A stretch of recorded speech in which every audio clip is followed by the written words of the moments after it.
भूतानि यान्ति भूतेज्याः, ये तामसिक स्वभाव वाले जो लोग हैं, ये भूतानि यान्ति भूतेज्याः, ये तामसिक स्वभाव वाले जो लोग हैं, ये भूतों की सिद्धि करते हैं कि हम दूसरे की मन की बात जान लेंगे, अमुक कार्य करा लेंगे, किसी को परेशान कर सकते हैं, किसी का काम बना सकते हैं, किसी भूत को अधीन कर ले। ये नियमों का धारण करते, कठोर कठोर व्रत करते। ऐसा खिलवाड़ थोड़ी किसी भूत को अधीन करना। बड़े बड़े नियमों को धारण करते हैं और गधे की पूंछ के बाल उसका धागा बना के, ऊंट के दांत की मणियां पिरो के, इस स्मशान में जाकर मुर्दे पे बैठ के मंत्रों को सिद्ध करते, तब भूत उनके अधीन होता है। अच्छा, गधे की पूंछ के बाल और कोई करना नहीं हाँ, इससे कुछ नहीं होला और परेशानी होली। बोले बाबा ने बता तो दिया, गधे के पूंछ के बाल का धागा और ऊंट के दांतों की मणियां पिरोकर रात्रि में स्मशान में जाकर मुर्दे पे बैठ के मंत्र का जपना, उससे प्रेत सिद्ध होता है। मांस मदिरा आदि अपवित्र चीजें भूतों के पूजन में आती है। अधिक से अधिक क्या होगा, छोटी मोटी जानकारियां भूत देते हैं, छोटी मोटी कामनाओं की सिद्धि होती। लोगों को तुम चमत्कार दिखा सकते हो, उनको तो पता है नहीं, और भूत सब काम कर रहा है, आपको लगेगा कि बहुत सिद्ध है। मरने के बाद उसे भूत बनना पड़ता है।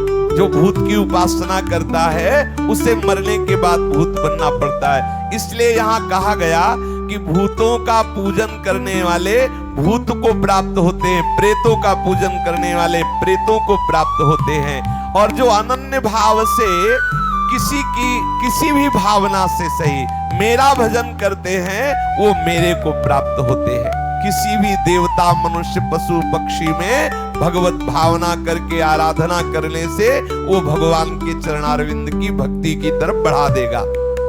जैसे गोस्वामी श्री तुलसीदास जी महाराज वाराणसी में गंगा पार सोच जाते थे, तो एक बबूल का पेड़ था, ऐसे ही सोच में बचे हुए थोड़े से पानी को ऐसे फेंक देते थे और उसमें रहता था प्रेत।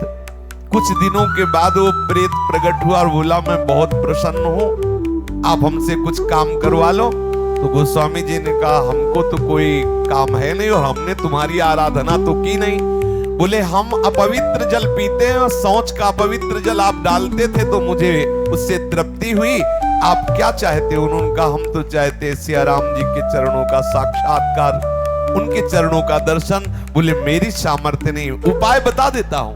जाओ, जब रामचरितमानस की कथा कहते हैं तो उस समय हनुमान जी महाराज आते हैं और आप उनके पैर पकड़ लो, सिया राम जी के दर्शन करा देंगे। तो बोले, हम कैसे पहचानेंगे हनुमान जी महाराज को?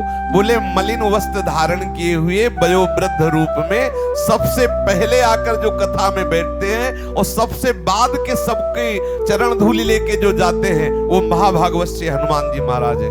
गोस्वामी जी ने बस इंतजार करते रहे। जो कथा प्रारंभ होने के पहले ही आकर एक वृद्ध बैठ गए और जब सब कथा के श्रोता चले गए तो वहां की चरण रज लेके माथे में लगाया। देखो, ये महान भक्ति का स्वरूप। और जाने लगे तो गोस्वामी जी दौड़ के पकड़ने लगे। अब वो भागे तो तुलसी घाट से संकट मोचन काफी दूर है, वहां तक हनुमान जी भागे। गोस्वामी जी ने पकड़ लिया तो उनका, अरे हमें क्यों परेशान करते हो, हम बूढ़े हैं, तुम दौड़ के हमें अरे छोड़ दो।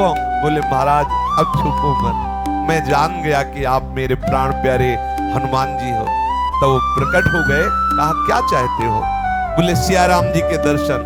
बोले, यहाँ नहीं, सियाराम जी के दर्शन चित्रकूट में। चित्रकूट में श्री हनुमान जी महाराज ने गोस्वामी जी को सियाराम जी का साक्षात्कार कराया। तो देखो, बनाना प्रेत कारण, किसी की भी सेवा कर दो निष्काम भाव से तो वो आपको रास्ता दे देगा भगवत प्राप्ति के लिए।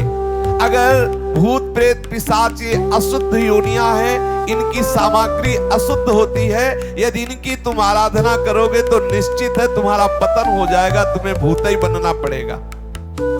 एक मैं सच्ची घटना बता रहा हूं। एक थे, उन्होंने कर्ण पिशाचनी को सिद्ध किया। उनके पास सामने कोई आता तो वो कर्ण पिशाचनी बता देती कि ये अमुक नाम है, अमुक जगह से आया है, अमुक काम के लिए आया है। तो बोल देते, तुम्हारा ये नाम है, तुम अमुक जगह से आए हो, तुम इस काम, तो उसके होश उड़ जाते कि पहली बार मैं आया और देखो बाबा ने नाम बता दिया, बाबा ने जगह बता दी, बाबा ने काम बता दिया कि इस काम से आए हो। बिना पूछे बता, लाखों की भीड़ उनसे जुड़ने लगी, क्योंकि सबको लगता कि भजन से सिद्ध हुए हैं और उनको एक पिशाचिनी सिद्ध थी। अब वो विद्या का चमत्कार दिखाते, लोग प्रभावित होते, संपत्ति आने लगी। उसके पीछे एक पड़ गए और कहा महाराज सच्चाई आप बता दो, आखिरकार है क्या आप में? क्योंकि आपकी रहने से ऐसा नहीं लगता कि आप वैष्णव हैं, आप भजन करते हैं, भगवान को रिझाते, ऐसा नहीं लगता। आप सच्ची बताना, मैं आपको बार बार प्रार्थना करता हूं, आखिरकार ये चमत्कार है क्या?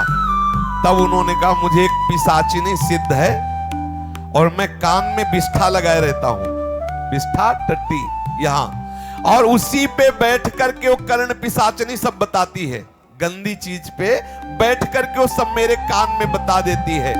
उस विष्ठा के स्थान में वो कर्ण पिशाचिनी आके बैठती है और वो हमें कान में सब बताती। कोई भी जब आता है मैं उसका परिचय जान जाता हूं, क्योंकि वो पिशाचिनी बता देती है। तब उन्होंने कहा तुमको भी पता है कि तुम कब मरोगे? वो प्रश्नकर्ता ने कहा तो तुमको पता है कब मरोगे और कैसे मरोगे? कर्ण पिशाचिनी से ये भी तो पूछ लो। तो इस पर उसने कहा, तो उन्होंने बताया कर्ण पिशाचिनी के कि तुम नर्मदा किनारे मरोगे। तब उनको लगा कि ठीक है, नर्मदा के तट पर या नर्मदा में मरना, तो गंगा ही है नर्मदा जी, भगवत स्वरूप है। अब जब उसके शरीर शांत होने का समय आया तो वो भागा, लेकिन नर्मदा जी नहीं पहुंचने पाया।